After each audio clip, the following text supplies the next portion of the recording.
Welcome to the Know Why podcast. We are continuing our series on AI, and I'm really excited about this conversation today. And this guest, I am going to be talking with Philip Bunn. Philip, thank you so much for joining the Know Why podcast today. Yeah, thank you for having me. I'm excited to talk about it. So Philip is an assistant professor of political science at Covenant College in Lookout Mountain, Georgia.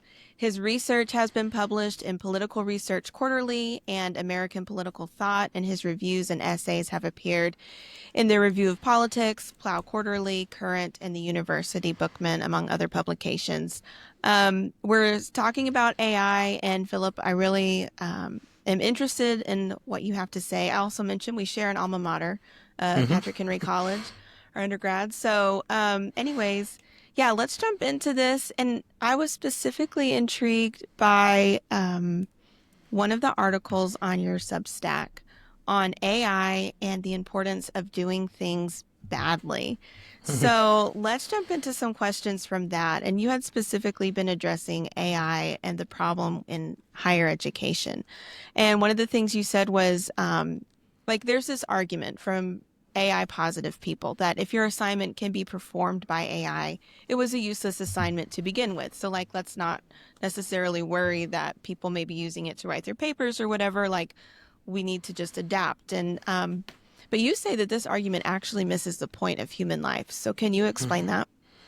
Yeah, I was kind of surprised when I started getting that argument as pushback, and I think it came from two different angles. One was from professors who were very confident that their assignments were relatively AI proof, or that they could sort of recognize when AI was being used on their assignments. And so they were saying effectively, well, if you think AI can write a good essay, for example, you're not designing your essays well enough. That's a you problem. Mm-hmm. And on the other end, there's the sort of AI optimists who are saying, well, yeah, actually, if AI can do it better than a human, why are you making human beings do it at all? Why not free them to do other things? And so I think what the AI optimistic people miss is that, just because AI can do some things better than some humans does not mean that there's no point for human beings doing those things still. So in education, specifically, I think that really misses the point dramatically. I don't assign an essay in my class thinking that the students are going to bring me some, wonderful new insight necessarily. I hope they come to some new revelation, some new knowledge for themselves. But we're reading texts that people have read for thousands of years. Smarter people than I have read them and taught them.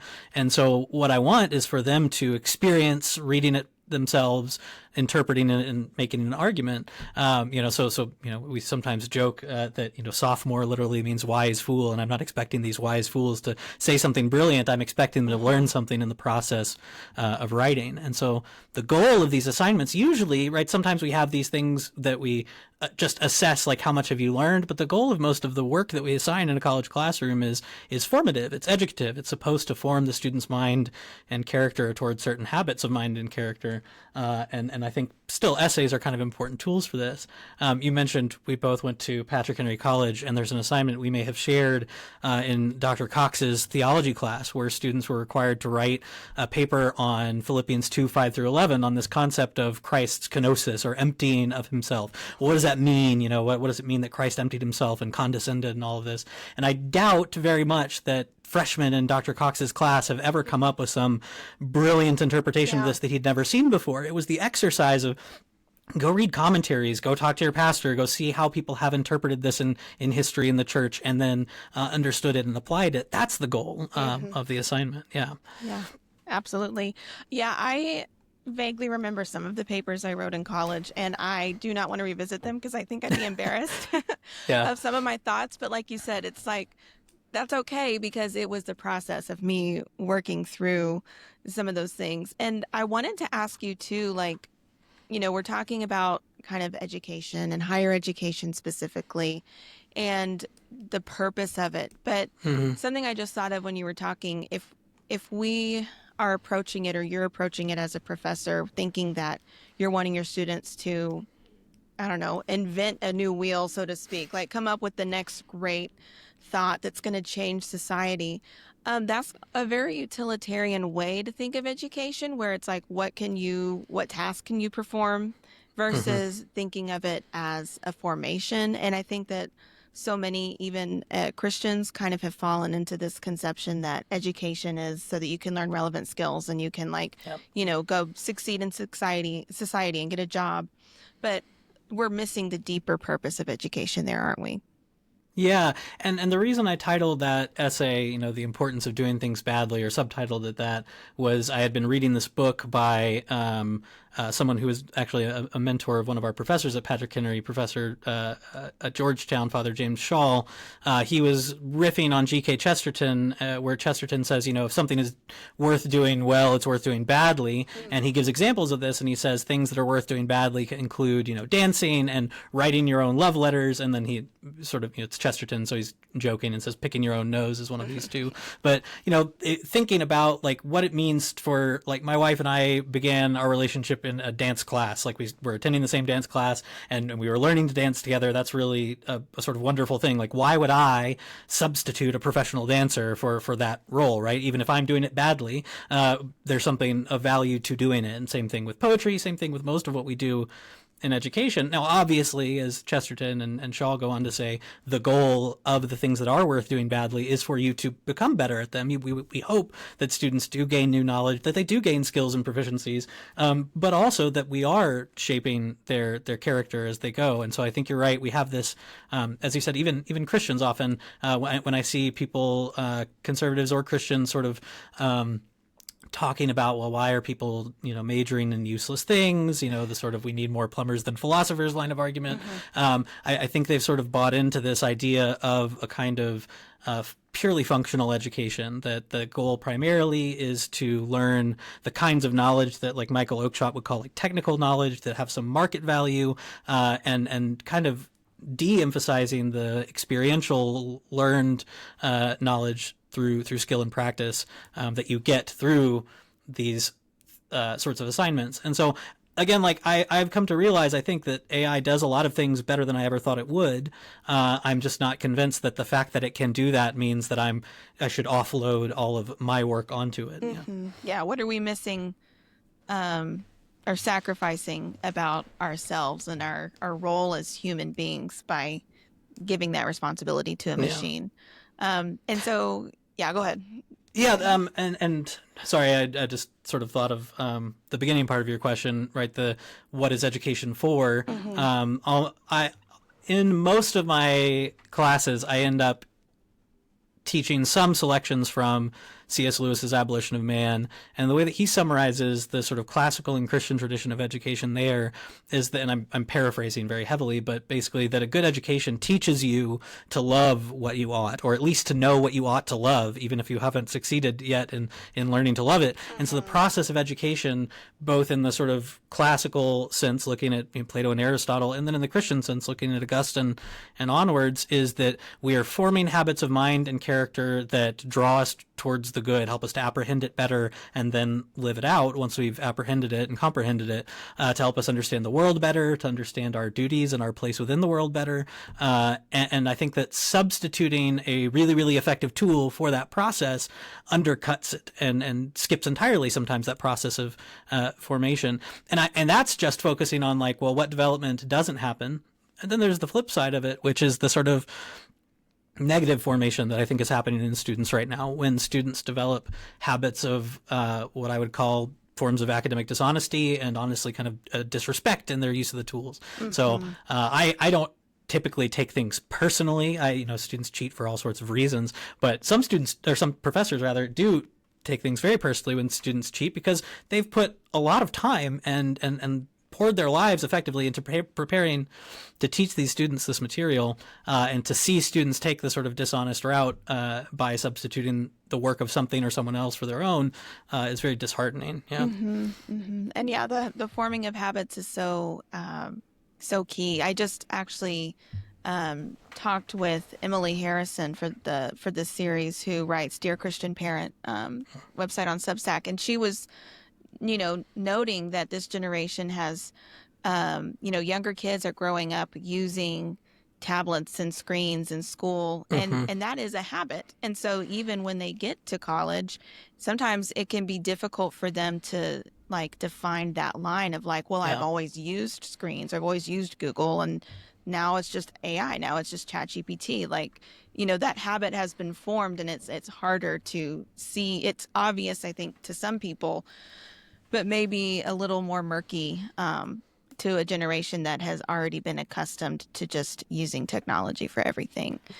Yeah, and that becoming accustomed to it, I think, is one of my greatest fears, especially at early ages. Where I have a daughter who just turned 4, and I'm watching her develop in her artistic abilities, right, to where she's representing things in ways that I can sort of figure it out now more, right? The other day she brought something home from school that's very clearly a bunny. Like I can finally start telling what she's drawing, and she's hopefully going to continue to improve, and maybe she'll pursue artistic gifts, maybe not, but if I was to very early on give her sort of digital literacy and give her the ability to start generating images with prompts from these tools, like these tools can do really cool things. But if that stopped her from the development of her own sort of creative imagination, I would consider that a harm rather than a benefit. And so there, on the point of doing things badly, my Substack is titled "Everything Was Beautiful," which is a Vonnegut quote. And there's another Vonnegut quote I refer to a lot in these conversations.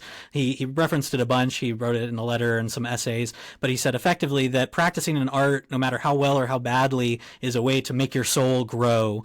So he says just go out and do some kind of art, sing in the shower, write a bad poem, dance to the radio, and at the end of it, you will have created something. And I know that there are people who do experience some really satisfying results from learning to use these AI tools really effectively. And I don't want to sort of denigrate the fact that there may be some, I would say, very limited appropriate uses of this. I just want to suggest that the way that I see students, especially using it most, is in a sort of full substitution for the doing the things themselves, rather than as an aid or a sort of springboard. Yeah. And I think there is a difference too, because most artists that I speak with are very, kind of against AI, understandably. I've talked to a few who are excited about it, but they're already proficient in what they do. And it's more like they're now experimenting with a new tool, but they've already formed their own skill as an artist. So, and I want to kind of continue this line of thinking, but even beyond education, beyond the classroom. So I was reading through an article that you had published in Political Research Quarterly a few years ago on freedom and the machine, and you reference Adam Smith and the concern back in the 18th century when you were having more machines, and that it could lead to this mental mutilation and our human skills and faculties being stunted. And so, this isn't necessarily a new concern, even though we're seeing it. Maybe more people are really thinking about it now with AI, but could you kind of talk about how this can affect us even beyond education? Yeah, so that piece, interestingly, I was working on that before the advent of ChatGPT, and so if I was revisiting it now, there are a lot of things I would add that I think have sort of exacerbated the problems I was already talking about. In my application of Smith, I was thinking more of the kind of algorithmic technologies that may relate to AI now, but certainly weren't the generative AI that we're dealing with now. But yeah, I mean, so Smith obviously very famous for as an advocate for what he calls a system of natural liberty, sort of freeing some of the economic constraints that have bound people. But he's also very perceptive about the risks that obtain in certain economic systems. And so he talks about the fear that he thinks is legitimate, that if we over specialize into one very narrow task, especially at the time he's writing, where if you were sort of a specialized worker like this, you'd be working 10, 12 hours a day or more, wouldn't you be liable to become a very narrow person mentally? Aren't you so narrowly focusing your time that you become no good for anything else? You can think of this in a physical analogy of somebody who only does one physical motion, the rest of their muscles are going to atrophy. And he thinks the same is kind of true mentally. And so he's very concerned with having some sort of baseline educational preparation for workers to keep their minds engaged even as their work becomes specialized. But he says if you're not careful, what will happen, somebody who becomes mutilated in this way is then not only incapable of relishing or bearing a part in any rational conversation, but of conceiving of any generous, noble, or tender sentiment, and consequently of forming any just judgment, concerning many of even the ordinary duties of private life. So not to mention public life, right, which may be even higher burdens to participate in well. What about just being a decent person in your private life? And so he says his dexterity at his own particular trade seems in this manner to be acquired at the expense of his intellectual, social, and martial virtues. And so I think I had to be careful in this because whenever you start applying old stuff to new stuff, people are very wary. And there were some good criticisms that people gave me as I was writing this, which is, well, yeah, but aren't his fears sort of alleviated by new technologies, right? He had this fear that we're going to get locked into these narrow, button pushing, lever pulling sorts of jobs. But, aren't the new frontiers of employment right now service and creative industries? Haven't machines helped free people from these sort of narrowly focused skills? And in a sense, that might be true in that, in a very limited sense, people have been freed in certain circumstances from these narrow habits of physical activity. But what I argue in the paper, and what I would argue even more strongly now, is that our sort of learned dependence on our new machines is doing the same kind of mental mutilation. It's teaching us to offload our own sort of intellectual faculties and independence of mind and thought and judgment onto the prejudgments of other people or of machines in the case of algorithms and generative AI. And interestingly, there was a report that came out recently, I believe it was a study conducted by Microsoft on users of some of these new AI programs that found some evidence of this sort of mental atrophy in people who are relying most heavily on these AI tools to do tasks for them. And so I think Smith is onto something really important in that he's concerned with the ability of people to learn to be free. So having the sort of legal situation that allows you to do that, right? He talks about occupational licensing laws that, don't let me choose what I'm skilled at and submit my skills to the judgment of an employer. No, sorry, we can't have another blacksmith here because the law doesn't permit it. But he's also concerned about the development of character. Somebody who is unable to form these just judgments is somebody who's, well, not very fun to be around, but also is just not becoming the kind of free and flourishing human being we might want them to be. He's obviously coming at it from a very particular angle as a sort of thinker in the liberal tradition, thinking as a moral philosopher and a political economist. But I think there's a lot of relevance for the conversations that we're having today. Yeah. Mm-hmm. Yeah, I agree. I mean, even when you just think about your smartphone, I was talking with some friends the other day how I had a friend and her phone got disconnected and she didn't know why. And she's like, I feel so strange. Like, how am I going to go here and there without maps? And it's like, we used to exist without cell phones and smartphones and all of these things. Like we could look at street signs and atlases and find our way. And so how much more with something as, I don't know, ubiquitous and infiltrating as AI in every single aspect of our lives, like how many parts of our brain are just kind of like turning off because we're dependent on something.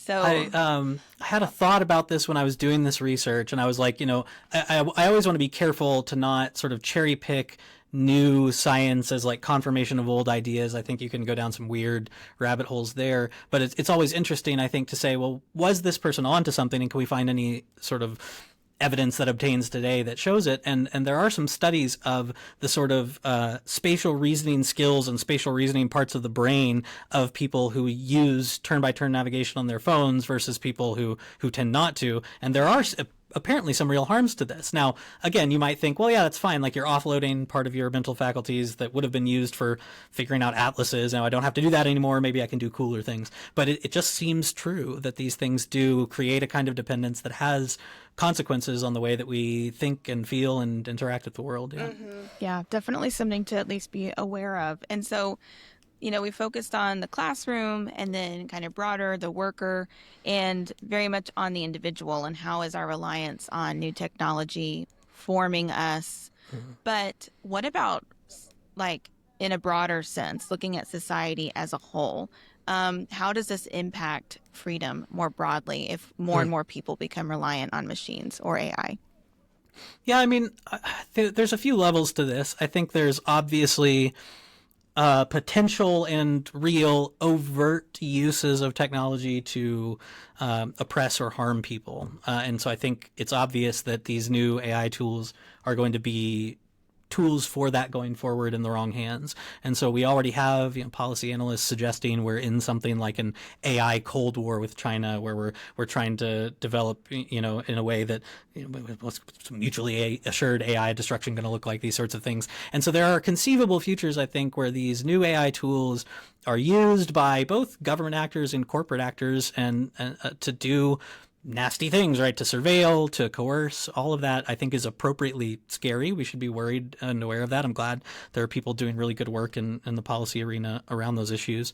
But I also think just sort of the ubiquitous nature of this, and as far as I can tell at most colleges and universities, the fact that students across the board are using it far more than their professors might like to think, that I think is also going to have these long-term consequences on the sort of individual level of kind of intellectual freedom that I'm describing, that then go on and have these broader social consequences. So, in Democracy in America, Tocqueville kind of famously writes about what kind of despotism democratic peoples specifically have to fear. Is it like the classical tyrant who's going to domineer over you? He says, no, actually, the kind of despotism that will enter into democratic societies will be what he calls a kind of soft despotism, a schoolmaster-like despot who is going to provide things for you that you like and that you want, and then over time, do more things for you and narrow the scope of your decision making, and basically just leave you making decisions about, well, which petty pleasure am I going to pursue? And so I think Tocqueville is really ahead of his time in some way on this, because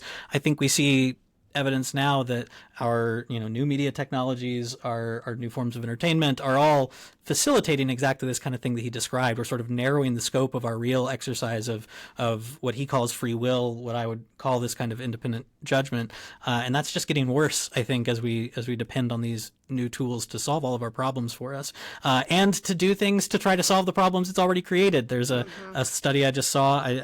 I wish I could remember the citation off my head, but it was looking at the ways people were reporting using AI a year ago or 2 years ago compared to now.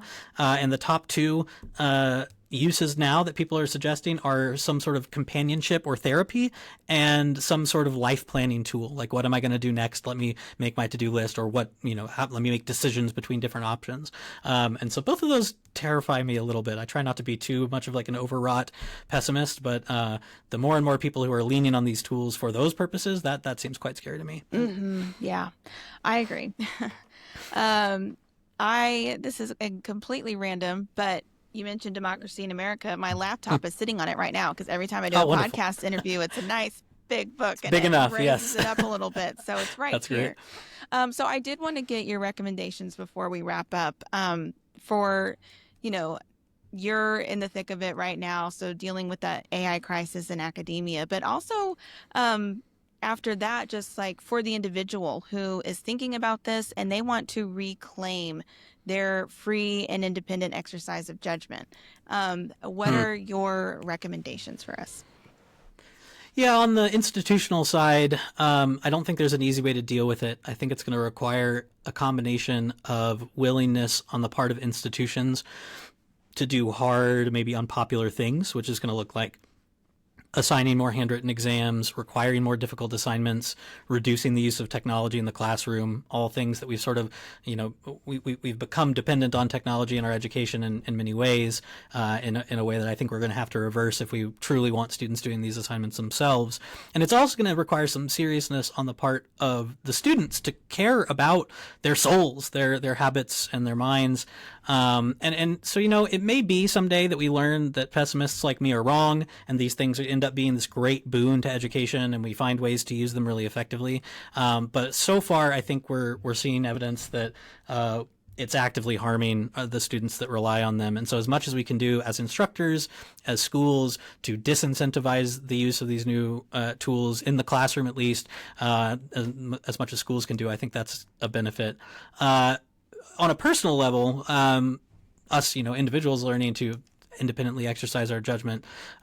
One thing I think is really important is something you mentioned before about the artists that who do like these tools and use them effectively. They're people who already have some background and some training. And I think that's kind of true across the board. I know some scholars and some researchers who use these tools to great effect, but it's because they're already quite developed in their knowledge of their fields, and so they have a kind of detector for when it's getting off and when it's telling them things that aren't true, and they can use it kind of as a conversation partner because they already have an idea of where to push it and challenge and question. And so what I would encourage people is, if you're going to use these things, use them as tools, which requires in the first place doing those inconvenient, inefficient things and doing things badly, being willing to make mistakes, not seeking out tools to make up for your human mistakes, but being willing to make mistakes, submit to the judgment of others in the classroom setting or in social settings and political settings.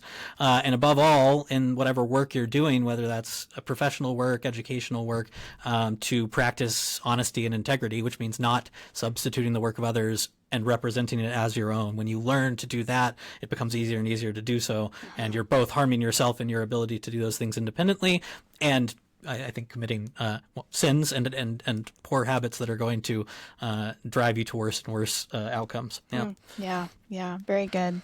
So, any final thoughts or resources that you'd like to recommend? Because we'll link anything in the show notes afterward. But if there's someone who says, I want to think about this more, what do you recommend for them? Yeah, there's two books that I recommend a lot to people who ask that second question, like that individual question. What do I do? Right? I can't stop OpenAI from existing. So what do I do in my life? And I'm not saying I practice these well, but two books that have, I think, quite practical recommendations. One is Digital Liturgies by Samuel James. And so he builds on James Smith's work on cultural liturgies and effectively says we develop these liturgical habits around the things we value most, which in most of our lives ends up being our technology, right? We have a habit or a ritual or a liturgy of checking it in the morning or at intervals, and we pay some kind of deference to it by our attention that we give it. And so he has some sort of practical recommendations for reforming our lives around liturgies properly oriented towards the sacred, toward God.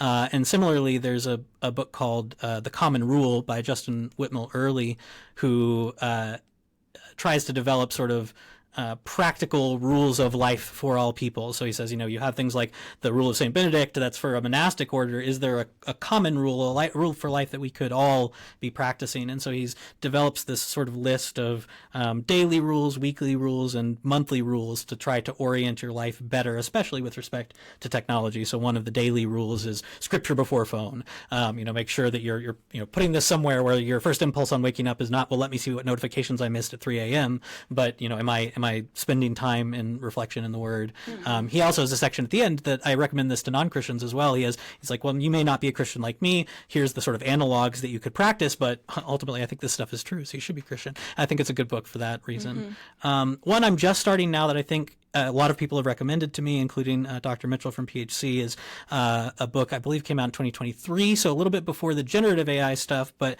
it's called A Web of Our Own Making by Anton Barbacay, and I think gives a really good analysis, at least as far as I've gotten in it, of our life with respect to the digital and how that's different from what came before and what we might do with that.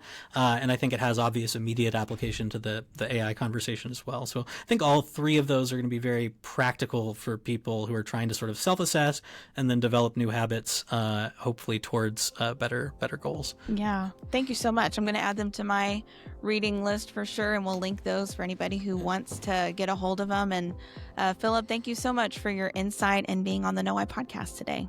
Yeah, thank you for having me. I really appreciate it.